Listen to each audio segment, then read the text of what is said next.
Hi, everybody. Hi. All right, good. Did everybody get some cookie dough out there? They're near the passport stations. Get some cookie dough.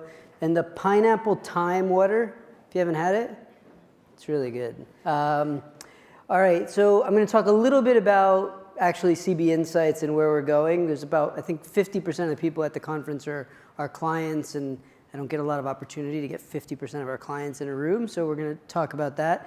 We're going to talk really about sort of ideas and how they move in an organization. It's something that we've been thinking about a lot.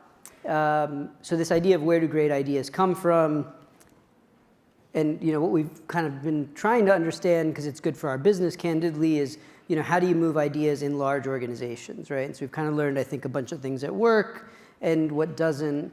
I think there's a whole language around where ideas come from, around that light bulb moment or the epiphany, and so there's a whole sort of dictionary of terms people use to describe ideas, and there's sort of a lot of folklore around it, right? You got Mr. Newton here discovering gravity with the apple. But it's all kind of good stories, but not the reality, right? So when we dig into where ideas come from, they sort of come from these collisions and connections of people. I look at kind of the Brella meetings that have been happening today, and just in talking to folks, I think people talking to different industries has been really powerful, and getting good reviews of that, which has been nice. But again, they don't come from flashes of brilliance. They're sort of stitched together with all these other smaller insights, combining it with other sort of pre-existing knowledge, and so it comes from sort of connectivity. And so when you actually dig into how Newton discovered gravity, it was actually him building upon ideas of others, right? So again, there's sort of the founder narrative, right, which is a great story that you tell the media, and then there's the reality, and so this is the case of Newton.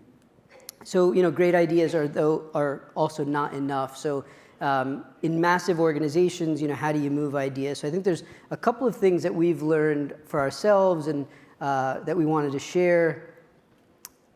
You guys are all selling risk of some different type, right? We should buy a company, we should enter a market, we should respond and pay attention to this insurgent, right? And so how do you sell risk is really kind of important. And I think one of the things that's underappreciated is selling fear. How many of you sell fear to your executives semi-regularly? Okay, so we had surveyed. We have a program called CB Insights Councils, and we surveyed members of that to say, how do you sell ideas within your organization? And generally, and this is what we found, is 60% of people tend to focus on selling the opportunity, right? You don't want to be negative, right? But I think the reality is sometimes selling fear is quite valuable, right? So there's this whole loss aversion idea. It's better not to lose $5 than to find $5. So how many of you have read any of the work by Daniel Kahneman or Amos Tversky? So this reflection effect, some of you who've read it will know the answers to this, right? So imagine that the US is preparing for a disease. It's expected to kill 600 people. There's 2 possible programs to combat the disease. So here's the scenarios. If program A is adopted, 200 people will be saved. If program B is adopted, a third probability that 600 people will be saved, but 2/3 that no people will be saved. So what do you think people chose in this version? Which program would you pick? How many of you would pick A? B? A lot of you aren't voting. Let's try this again. All right, how many of you would pick A? All right, and how many of you would pick B? Okay, so in this case, 72% chose program A, right? So it's sort of risk-averse behavior, because the way that the question or the scenarios are framed is sort of with a gains orientation, right? Now we're going to flip that, right? If program A is adopted, 400 people die. And if program B is adopted, there's a 1/3 probability that nobody will die and 2/3 probability that 600 people will die. And what happens in this case is 78% chose program B, the risk-seeking behavior, right? So the loss, and so a loss orientation, right? So I think when you sell ideas in your organization, I think one of the underused weapons, and we use it a lot on you guys, right, is selling loss, selling the losses. And so certainty of loss, like, again, if you can add in the probability of loss is significantly high, that obviously gets people motivated as well. So, big loss, high probability. So I think that's the fear selling side. How do you do that? A competitor will do it first. An insurgent has entered. A new business model will decimate hours. Fear of restless shareholders. I'll kind of go through this because I was way over time earlier. So what else besides fear works? I think the other thing that this has been our thing we sort of stumbled into is visual storytelling. 90% of the information transmitted to the brain is visual. There's a higher retention rate on images, and I think this is something that organizations are not using visual storytelling enough, right? They're using text and Excel docs a lot, right? And so people love graphs. Like I don't think we realized how much people love graphs until we started building CB Insights. Like it is, I mean, people are already asking for the chief digital officer line chart, right? Because they're like, I want to work it into a deck, and I'm kind of like, well, correlation causation. They're like, I don't care. I want to use it in a deck. So, people love graphs, right? So I think, again, using graphs is really important. I think it's what has made a bunch of our ideas stick. Our most popular kind of franchise, if I can call it that, is the unbundling, right? We've done a bunch of these: CVS, FedEx, Starwood, the car, Honeywell, Wells Fargo. This one on Amazon I showed earlier. So, it's sort of a potent 1-2 punch. So I think for those of you who get some ideas here today at the conference and tomorrow, this idea of selling sort of fear and using visuals is really important. For us, like this one graphic of unbundling P&G has been just alone for us. And, we're playing in different numbers than you all, right? We're going to be probably a $100 million revenue company in a couple of years.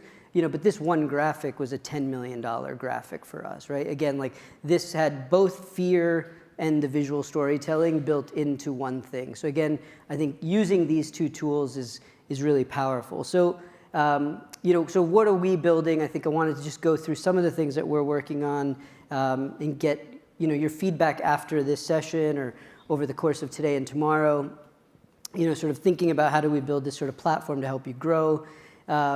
We think of building an analyst, right? So what does an analyst do? They curate information, they run calculations on it, they then communicate that information. Kind of think of it as sort of Google, Excel, PowerPoint in the circle of life of an analyst. And so this is a lot of what we're focused on. So on the curation and calculation side, some of the things that are coming up, the big new data set we're working on is business relationships. So this is partnerships, vendor, and supply chain relationships, licensing agreements. We're going to be tracking this industry by industry. So the first industry that will launch will be healthcare, probably slated for early January. Market sizings.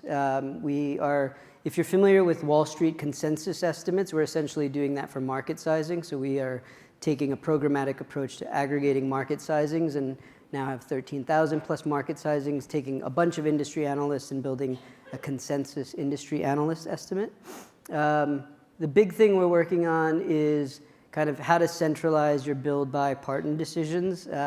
Having one version of the truth, being able to connect, think of it like Excel and database capabilities with a prettier UI.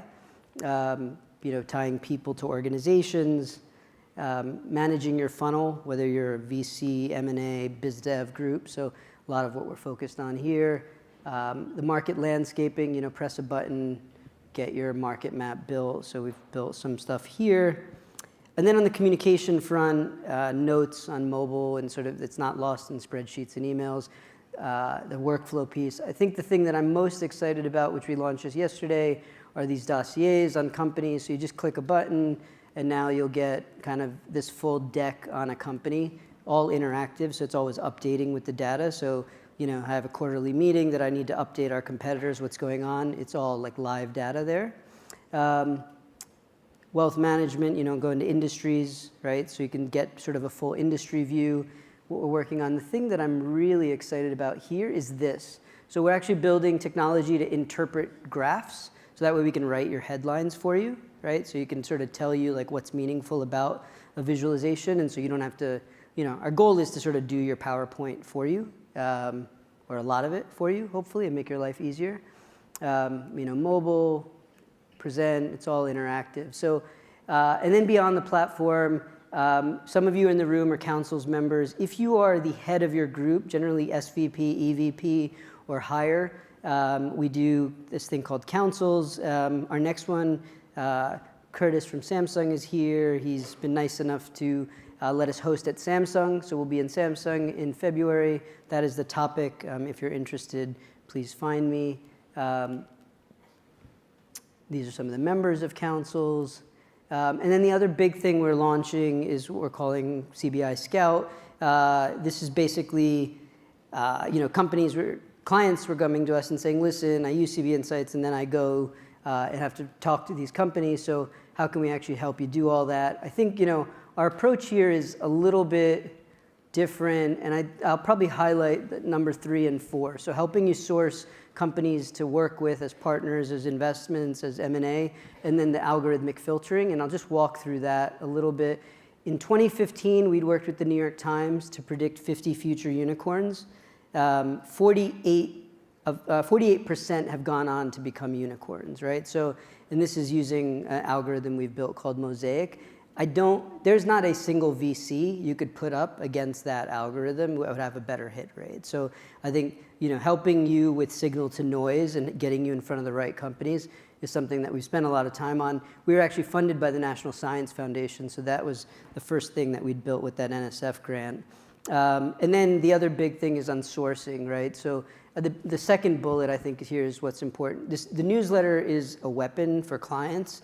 I think in today's newsletter, some clients wanted their jobs posted, and we're doing that. But I think the big thing here is if we go out and say, hey, we're looking for startups who do X, we will get an insane amount of inbound volume. We did one on Latin America fintech companies. Within 2 days, we had 600 companies sort of give us their data, right? So I think, again, use us as a weapon if you're a client. And then finally, just a thank you. So we track a metric internally called meaningful conversations. This is the number of conversations that we have with clients that are that reach sort of a certain threshold of value. Those of you who are clients are extremely generous with your time. It is how we build a better product. It's how we have conferences like this. So thank you for that. And this is our revenue in terms of VC financing, because nobody seems to care about revenue. And so we raise a Series A or Series B essentially every month. We'll be a $100 million company in a couple of years. We've always focused on the client, and I think a lot of you have been very generous with your time and insight. So thanks very much for all of that. Here's my cell phone, my work number, my email.